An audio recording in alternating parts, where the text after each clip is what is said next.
ธรรมประเสริฐพระพุทธเจ้าทรงตรัสสรู้สอนเราให้เข้าใจในผลของกรรมดีหรือชั่วพึงรู้ตัวก่อนการกระทำบันทึกรหัสความจำวัดผลกรรมที่เจตนาต้องการหลุดพ้นหวังวนของกฎแห่งกรรมตั้งใจศึกษาหลักธรรมขอสวัสดีเจ้าพี่นายน้องท่านผู้ฟังท่านที่เคารพนับถือขอสวัสดีท่านพระสงฆ์องค์เจ้าที่ไหว้ที่ศาลที่สักการะบูชาแก่บรรดาดีเจทางสถานีวิทยุพระพุทธศาสนาแห่งชาติและสังคม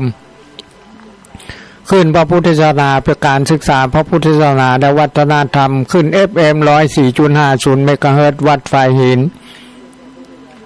วันนี้เราได้มาพบมาปะมามาจาเกี่ยวกับสัพพะสาระเรื่องตามที่ท่านพระอาจารย์ท่านพระครูสมูศรีวิศวัตรได้แนะนำบอกกล่าวว่าคือป้อน้อยป้อนานเขามามาจาเกี่ยวกับสัพพะสาระเรื่องที่คือมันเป็นสาระที่เป็นประโยชน์กับท่านผู้ฟังทั้งหลายกับในวันนี้ก็ได้มามาจามาบอกมากล่าวจะมาเล่านะครับตามเรื่องที่จะได้คือพ่อแม่พี่น้องของเราได้สดับรับฟังกันฉะนั้น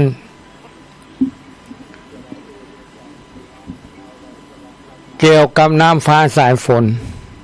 นะครับที่เป็นในท้องในถามว่ามันเป็นฤดูการเข้าพรรษาแล้วก็ทุกปีมามันก็ฟ้าฝนก็บ่ตกมาอย่างนี้เนาะก็มันก็เอาไว้ตามยุคตามสมัยนะครับเนาะตามเหตุการณ์บ้านเมืองของเราทุกวันนี้พ่อแม่พี่น้องดูเถอะว่าบ่ว่าบ้านเปิ้นบ่ว่าบ้านตัวพอภูเขาเนาะนะครับต้นไม้ต้นตอกมหันอาหารกาดดินแดงปะลึงถึงฤดูกาลมันก็เขียวขึ้นมาอย่างประมาณสัก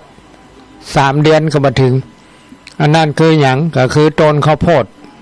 ข้าวสาลีที่เปิ้นเอาไปทำอาหารสัตว์หรือว่าเอาไปทำปุ๋ยประทำอย่างต่างๆนานานะครับฉะนั้นคนเฮานะครับก็ปากันไปทำลายธรรมชาติป่าไม้หอมห้วยปูดอยวันนี้เวลาฟ้าฝนมันลงมามันก็ลงมาจอบตามฤดูกาลนั่นแหละพ่อแม่พี่น้องเอ่ยเพราะฤดูกาลที่เพิ่นจะตกก็คือตั้งแต่เดือนมิถุนากรกฎาสิงหากันยานะครับเนาะถ้าไปตุลาพฤศจิกานั้นจะเป็นปลายฝนต้นหนาวเดี๋ยวนี้นะครับตามปกติเหมือนสักประมาณสักเขาก็ได้ปลูกเข้านาปักดำนะครับกันเอาจนถึงเดือนสิงหานะครับเนาะปนเดือนสิงหาไปแล้วก็ปลูกกันมาบ่ใครได้ละเมื่อสมัยแต่ก่อนปลูกได้เหมือนกันเพราะว่าต้นเดือนต้นปีเนี่ยต้นหนาวต้นฝนก็จะตกลงมาสักเดือน2 เดือนปลายนะครับแล้วเพิ่นก็จะยุบจะหายไปนะครับก็นั่นเข้ามันก็กำลังขึ้นกำลังงามนะครับเดือนกันยาก็มีละเข้าเป็นห้องเข้ามานนะครับเนาะตุลาก็เริ่มเหลียงขึ้นมานะครับเนาะ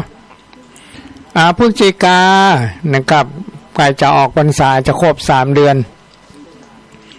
เข้าในให้ในนานะครับก็เหลียงก็งามเป็นห้องว่าเข้าสุกละก็จะได้เก็บไปได้เกี่ยวกันบางปีนะครับฝนตกหน้าหัวปีกลางปีบ่มีฝน โอ้เวลาจะเกี่ยวเข้าให้เข้านาฝนลงมาแถมนะครับแต่ก็ลงมาก็ไม่ใจมากป้องลงลายอย่างมอกก็ลมมาแล้วก็มีลมเห็นน้อยหนึ่งปัดเข้าในห้องว่าเข้าเต้าเข้าล้มนั่นแหละนะครับเนาะบางทีก็เข้ามันงามมันงามมันสูงนะครับเนาะบางที่นี่คนตัวดำๆเข้าไปนี่โอ้มาหันหัวนะครับมาหันหัวละนะครับเมื่อเข้าไปกันอย่างไปเสาะกบเสาะปลาในนานะครับอันนี้แหละเจ้าป่อนายแม่เฮยมันมาทุกวันนี้มันโลกาวิวัฒน์มันขึ้นมาแล้วมันทำให้น้ำฟ้าสายฝนบ่ถูกต้องตามฤดูกาลดีทักเท่าใดพอเถอะนะครับถนนหนทางถูกตะฟังยศถูกดอยผู้ดอยปังเข้ามาทับมาถมนะครับมันมีไปต่างๆนานานะครับเพราะว่าคนเฮาเนี่ยมันไปทำลายนะครับน้ำไหลเข้ามาทะลุทะลวงเข้าบ้านเข้าจองเพราะว่ามันมีต้นไม้ใหญ่ได้ดูดน้ำได้ซับได้สืบเอาน้ำไว้นะครับมันนั้นบอกว่าเคลื่อนบอกว่าอย่างทุกวันเนี่ยถ้ามันนั้นละดูฝนมันมาละต้นไม้บ่ใครนักใครหนาแต่เป็นบางวันเนี่ยติดมาถึงปีนี้นี่เพราะว่ามันมาจากต่างประเทศนะครับมาจากต่างประเทศปุ่นนะครับเนาะเหตุผลของมันเปิ่นปัดเปิ่นทะลวงทะลังมาวันนี้ปีนี้ก็เข้ามาถึงนี่ประมาณเดือนที่2มันลมฝนมาจากต่างประเทศมาจากเวียดนามพ่องมาจากจีนพ่องมาจากญี่ปุ่นพ่องนะครับเดี๋ยวนี้มันเข้ามาทะลุทะลังในประเทศสยามเมืองไทยนะครับ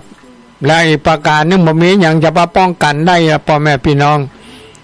ต้นไม้ในภูเขาในดอยในห้อมห้วยมันมีละต้นไม้มาฆ่ามงเนี่ยนะครับต้นไม้บะเดือนะครับต้นใหญ่ๆต้นเหวนะครับถ้าหากเป็นธรรมดาไม่ดูไม่แดงไม่ซักไม่แงะไม่เป่าไม่ป่วยอย่างนี้หายากแล้วพ่อแม่พี่น้องเฮ้ยแม้แต่ไม้โลกฟ้าเนี่ยเอามาใจอย่างจะได้ถ้าแห้งนะไม้โลกฟ้านี่นะมันแข็งที่สุดนะครับแต่ว่าถ้ามันแห้งขึ้นมานี่นะครับเนาะมันสอบไฟ ไฟไหม้ก็เป็นขี้เต่าหมดนะครับอันนั้นมันก็เข้ามาเบาจะไว้ว่ามันนุกมาตามมานุกตามสมัยป้อมันยังมาตามแบบเบาโบราณกะแบบเบาโบราณของเฮาเนี่ยเฮามาได้ช่วยกันรักษาจารีตนี่ทอยประเพณีนะครับเฮามีแต่ทำลายกันทั้งนั้นทุกวันนี้นะครับเนาะทำลายกันหมดบัดจะทำลายกะป่าไม้ทำลายถึงในบ้านในจองนะครับพอในอันโทรทัศน์นะครับเดี๋ยวนี้ก็ดูโทรทัศน์อยู่ข้างบนนะครับเนาะได้เวลาก็ลงมาก็นั้นมันมีสปะพ่อแม่พี่น้องเลยนะครับแม้แต่พ่อกับแม่กับลูกอายกับน้องนะครับยังมีปัญหากันถึงนั้นขนาดกาวตาจ้าง เอามาหยอดตาน้องสาวตัวเก่าต้องกึดดูเถอะนะครับเนาะมันจะเอาอย่างมาเจ้าป่อนายแม่เฮยทุกวันนี้นะครับมันฮีดหอยจารีดฮีดหอยนะครับฮีดเก่าหอยเดิมส่วนมากหมู่เฮาทั้งหลายบ่ได้แนะบ่ได้นำบ่ได้บอกบ่ได้กล่าวบ่ได้เล่าอย่างให้ลูกหลานได้ยินได้ฟังสักเท่าใดนะครับดังนั้นเขาก็บ่พอเข้าอกเข้าใจนะครับถ้าเขาไปทำผิดพลาดมาบอกว่าลูกเต้าบอกว่าผัวบอกว่าเมียผิดพลาดมากับมีกระดากันว่ากันนะครับเนาะเสร็จแล้วก็เอาละบ่ถึง ลงไม้ลงมือกันหนีออกบ้านไปนะครับไปไหนไปพบเพื่อนพบฝูงไงนั่งส่วนเชเฮฮากันกับปีกมาเข้าบ้านตีนยังไม่ได้ล้างเลย สู้หัวเขานอนนะครับหัวก้นมากำเดียวหน้าขนคอกละมันหมดกำลังนะครับมันหมดกำลังนะครับอันนี้แหละพ่อแม่พี่น้องท่านผู้ฟังท่านที่เคารพเลยแล้วเขาจะไปว่าอย่างนะครับกับละเด็กละอ่อนกับลูกกับเต้านะครับถ้าหากว่าลูกเต้าเปิ้นหันตัวอย่างที่ดีของพ่อของแม่ของปู่ของลุงหรือว่าพ่อแม่ได้ได้จากันนะครับเป็นภาษาดอกไม้เป็นเสียงมงคลอันนี้ถ้าลูกถ้าเต้าเขาหันเขาได้ยินได้ฟังเขาก็จะได้ปฏิบัติได้เหมือนกันนะครับตัวอย่างที่เขาหันนั่นตัวอย่างที่ดีหันนะก็จะเป็นที่ดีถ้าตัวอย่างที่บดีก็มันเป็นที่บดีไปนะครับเนาะอันนี้ตัวอย่างอยู่ที่คนใหญ่นะครับเนาะมาถ้าคนใหญ่ทำตัวอย่างที่บดีนะครับตึงยิงตึงใจเท่าทุกวันเนี่ยนะครับมีการมีงานส่วนเสให้หากินเหล้าเมายานะครับแล้วก็ลูกกะหันไทยนะครับใจเราอ่อนไปซื้อบุหรี่กะนะครับไปซื้อเหล้ากะที่จริงนะทางศาสนาพุทธศาสนาเปิ่นก็ถึงได้บอกได้กล่าวอย่างมาเดียวเนี้ย ขณะเนี้ยเขาเข้าพรรษานะครับเข้าพรรษางดเหล้ามันนะครับเนาะก็ปากฏว่าบางครูบางคนก็งดวันเข้าพรรษานะครับเมื่อเจ้านะวันคืน15 ค่ำมากินนะครับเนาะมาค่ำก็ไปกินนะครับตกวันพุกนะเอาล่ะฉลองละนะครับงดเหล้าเข้าพรรษาละนะครับเนาะวันแฮมค่ำที่จริงเราตุเจ้าเข้าพรรษาอยู่วันแฮมค่ำนะครับแต่เขาไปเข้าพรรษานะเขาก็ไปอย่างไปทำบุญสุนทานเจ้าบ้านไปทำบุญสุนทานไปไหว้พระไปสวดมนต์แล้วก็เราไปทำบุญไปแบ่งไปปัน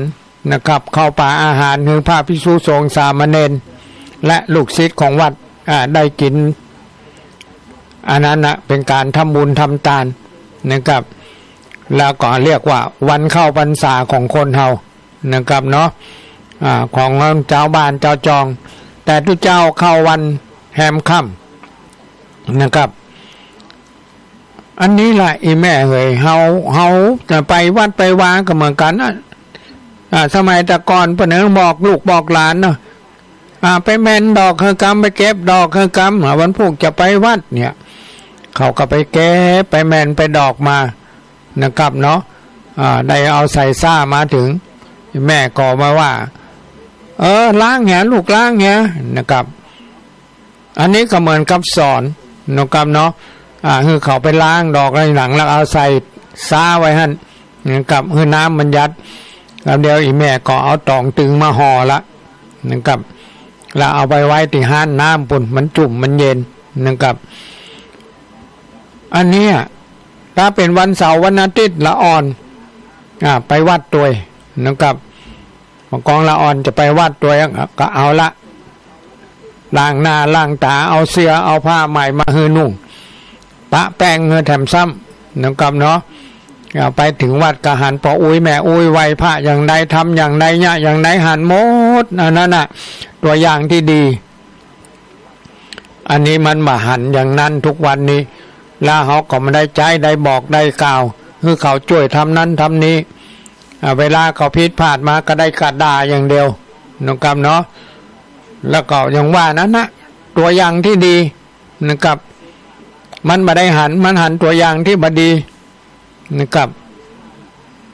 มันก็จำมาตัวอย่างที่บดีนั่นมานะครับแต่นั้นเรา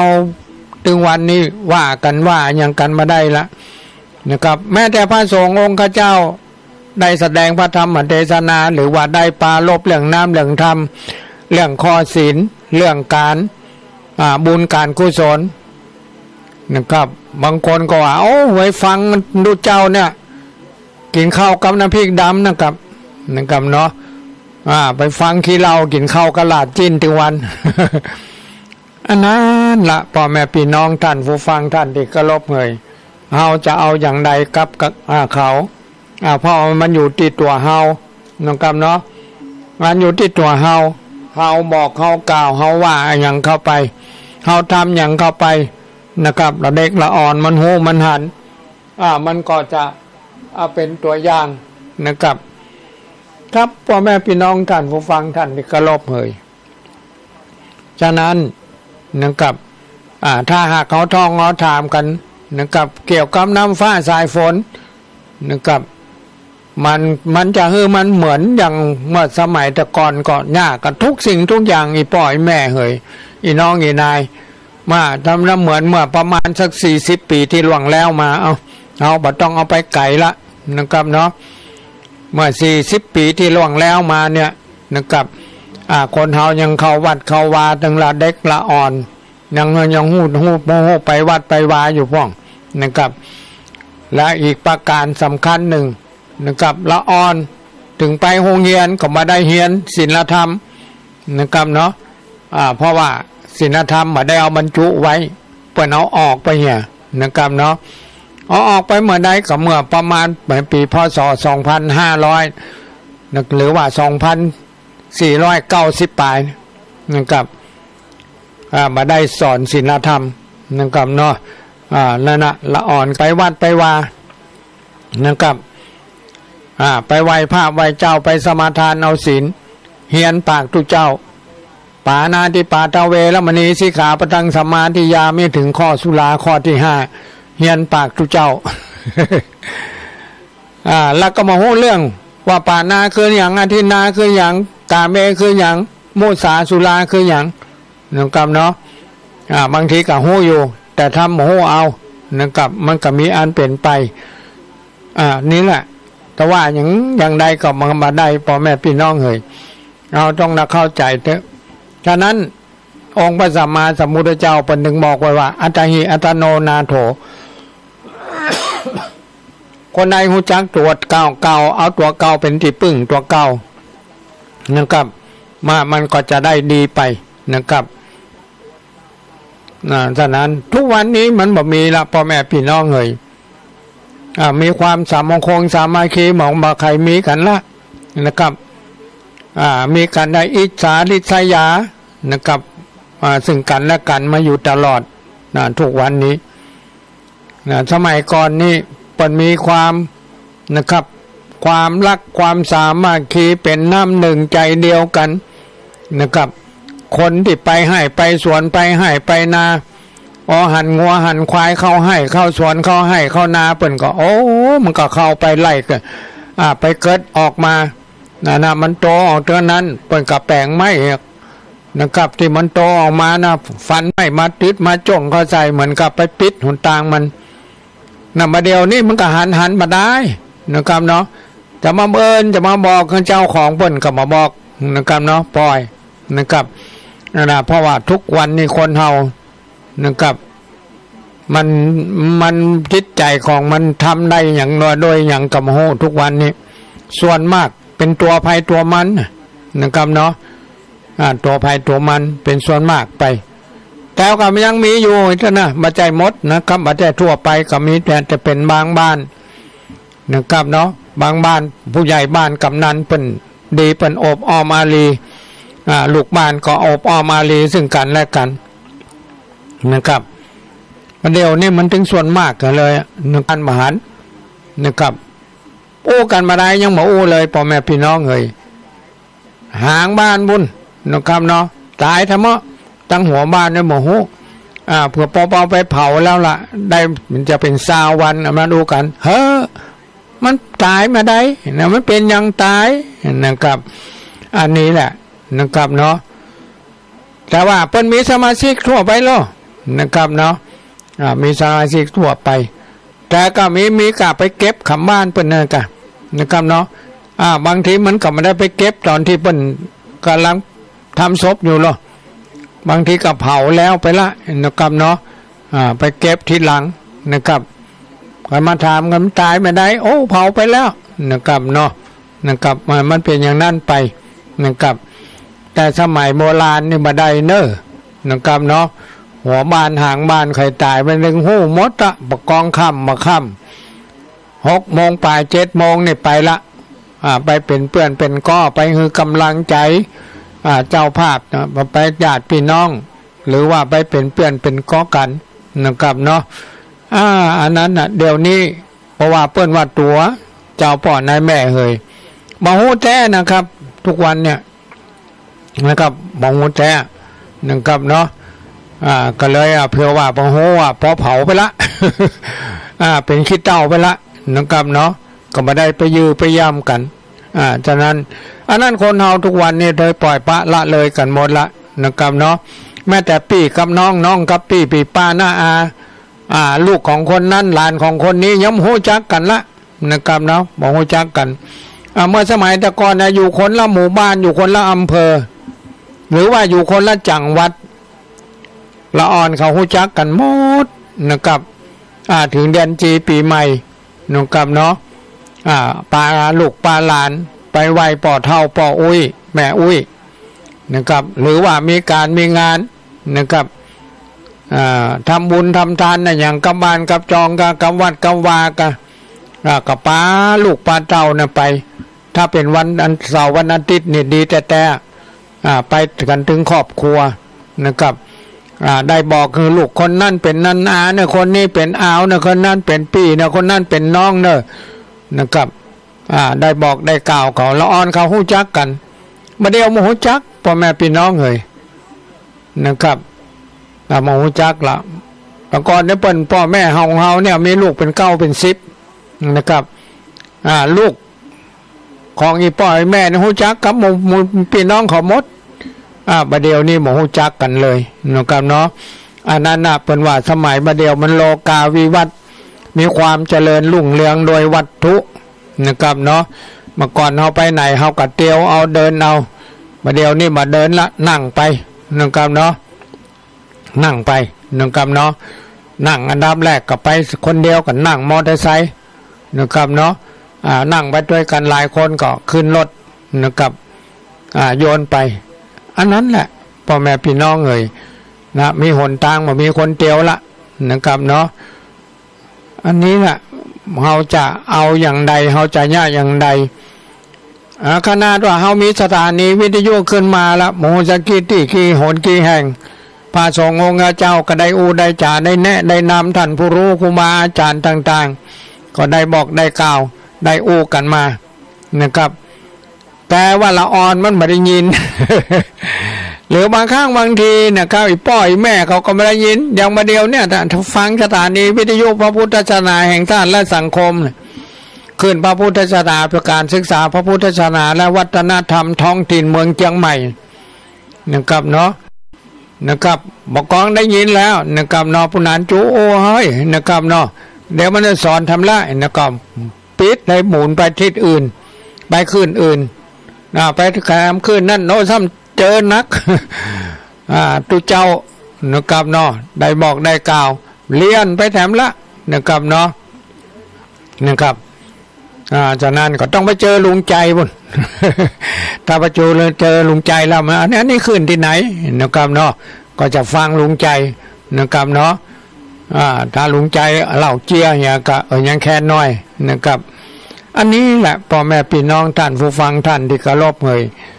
เฮาขอคือเข้าใจเถอะสมัยบัดเดียวนี้ยังก็จ้างเถอะเฮาต้องถ้าหากว่าจะทำเมื่อใจเยือกเย็นนะครับเนาะนะครับคือเฮามีความนักแน่นแล้วคือเฮาเข้าใจทั้งศีลธรรมนะครับเนาะทั้งกินทั้งทานทั้งพระสงฆ์องค์เจ้านึกถึงผู้เฒ่าผู้แก่มีพ่อแม่เป็นเก้าเป็นต้นนะครับเนาะถ้าเขาฟังพระสงฆ์องค์เจ้าเปิ่นแนะนำบอกกล่าวจี้จ้องบอกทางอยู่เสมอนะครับเข้าใจพ่องมาเข้าใจพ่องก็มาเป็นอย่างตั้งอกตั้งใจฟังไปนะครับเนาะไหนสิ่งที่มาเคยได้ยินได้ฟังไหนธงชาติและเพลงชาติไทยเป็นสัญลักษณ์ของความเป็นไทย